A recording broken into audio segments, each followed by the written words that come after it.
again a part of Magentic Network dalam program Smart Community. Masih ada saya Rahmayani, kemudian juga ada Joe dan juga ada Angel dari Doodle Art Medan yang menemani semua listener semua. Dan kita sudah ada di sesi ketiga saat ini. Kita sudah ngobrolin mengenai ini ya, komunitas ini bagaimana, kemudian juga kegiatan mereka apa aja. Sekarang juga kita pengen tahu mengenai Doodle Art ini sendiri. Nah, kalau misalnya Bang Jo atau juga Angel mungkin bisa jawab ya, siapa aja. Nah, kalau misalnya kita sebagai pemula, kita mulainya harus dari mana? Kita harus tahu tekniknya, menggambar dari mana, atau seperti apa? Kalau untuk doodle art sendiri nggak ada teknik tertentu ya Mbak ya, karena kalau misalnya kayak doodle art, yang paling basicnya itu kita biasanya pakai pattern Mbak. Pattern. Jadi kita bisa bulat-bulat, garis-garis, terus kayak pewarnaannya itu bisa hitam putih atau berwarna. Tinggal kita tambahin warna udah jadi doodle. Oh gitu ya. Nggak ada teknik-teknik dasarnya gitu? Nggak ada. Nggak ada ya. Oke, kalau yang lain-lain itu kayak sketsa wajah itu tadi?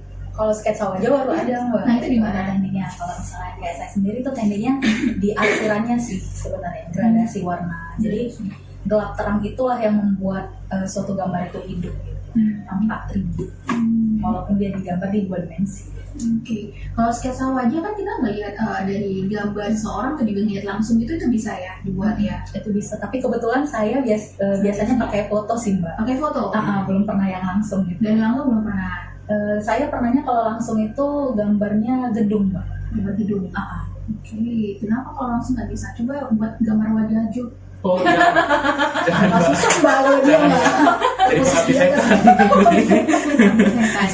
Oke, kalau misalnya untuk kan ada teknik yang kalau manual sama digital itu beda nggak sih? Beda Mbak. Beda sih. Beda.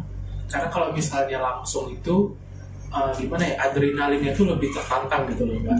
Kayak sedangkan kalau di digital kan salah hapus lagi gitu.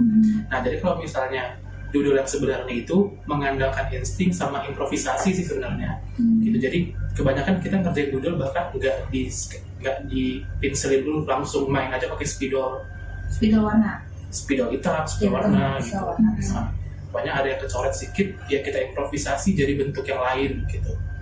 Jadi insting sama improvisasi itu penting sih kalau misalnya mau belajar doodle. Jadi jangan takut salah, karena kebanyakan orang belajar doodle tangannya gemeteran atau keringetan gitu kan. Cuma kita bilang ikutin aja tanganmu mau kemana aja gitu. Percaya sama diri sendiri, itu pasti bakal jadi doodle. Kalau misalnya pemula gitu, awalnya apa sih yang bisa membuat jadi gambar yang bagus tuh? Kita sih biasanya bilang dulu kalau misalnya doodle itu bisa datang dari mana aja. Misalnya kita nongkrong itu di coffee shop misalnya. Di situ kita pesan kopi, ada gelas. Kamu gambar aja tuh gelas yang lucu-lucu, atau kamu gambar tetesan air misalnya. Itu kamu gambarin mata dikit, kasih mulut, itu sudah jadi doodle. Gitu. Jadi kita menekankan sama anggota yang baru itu bahwa doodle itu nggak seribet karya yang seni yang lain gitu loh. Gitu. Apapun hal yang ada di depan kalian itu bisa jadi doodle, sesimpel itu. Berarti kalau bisa dibilang doodle itu kayak misalnya gelas ini dikasih mata ya. gitu. Dia kayak sejenis kayak kartun gitu ya? Iya, itu namanya kartun karakter. Jadi sebenarnya kayak gambar. Kayak hantu Casper. Iya, kita gambar pola bulat ada ujungnya gitu dikit, kita jadi mata udah jadi karakter hantu kan. Seperti itu, sesimpel itu doodle itu. Gitu. Jadi apa aja objeknya bisa dibuat doodle. Mau bunga, mau gambar batu bata. Kalau bunga misalnya, bunga di mana di dunia? Nah, bunga misalnya kalau bunga itu namanya doodle pattern biasanya kita.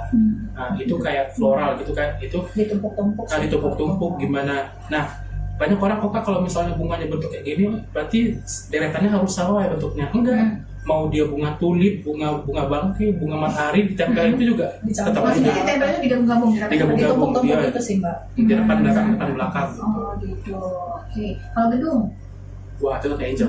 Itu juga karena kayak saya juga pernah ikut gabung di salah satu komunitas juga Mbak, yang lain gitu. Jadi kita biasanya seni gambar juga. Iya, seni gambar juga. Cuman kita gambarnya itu gedung secara langsung gitu. Itu gimana? Itu bisa dibuat doodle? Itu enggak ya? Sebenarnya bisa sih. Gedungnya sendiri bisa dibuat, cuman kebetulan kemarin itu aku komunitasnya bukan doodle sih Mbak. Nah, kalau gedung di doodle itu ya tinggal kotak, terus dibuat kotak kasih jendela terus kasih matanya gitu. Gitu ya. Sedangkan Angel kan kalau gedungnya yang harus ada komposisi apa biar kayak roboh gedungnya.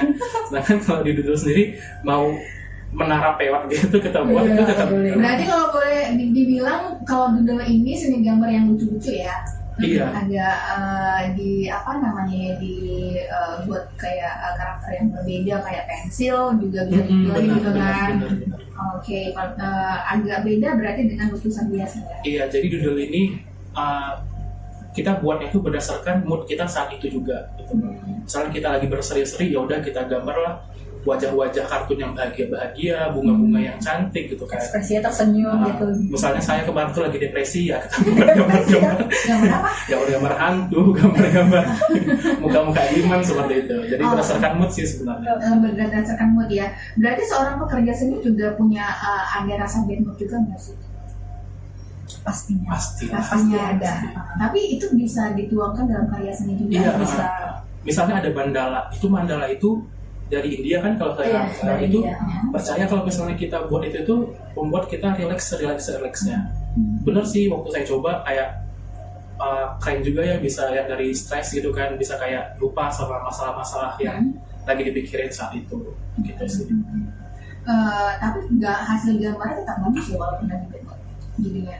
Tetap sih Menurut diri masing-masing pasti bagus. jadi itu nilai doodle itu cuma bisa dinilai oleh si pembuat gitu, nggak bisa. Bukan yang melihat, yang nilai. Kurang sih, cuma kalau doodle itu lebih ke Pasti kita yang buat. tersendirinya kan Mbak pasti Kita ngerasa Ngerasa, ya. kita yang buat kenapa bunga itu lebih mekar-mekar, nggak layu-layu, itu kita yang buat gitu. Orang yang ngeliat pasti kayak, ih apa sih cuma coretan doang gitu kan. Tapi kalau kita yang buat, kita yang ngerasa kalau itu tuh bernilai banget doodle. Hingga akhirnya gambaran segitu mudahnya kayaknya cuannya begitu mahal ya. Iya nggak sih?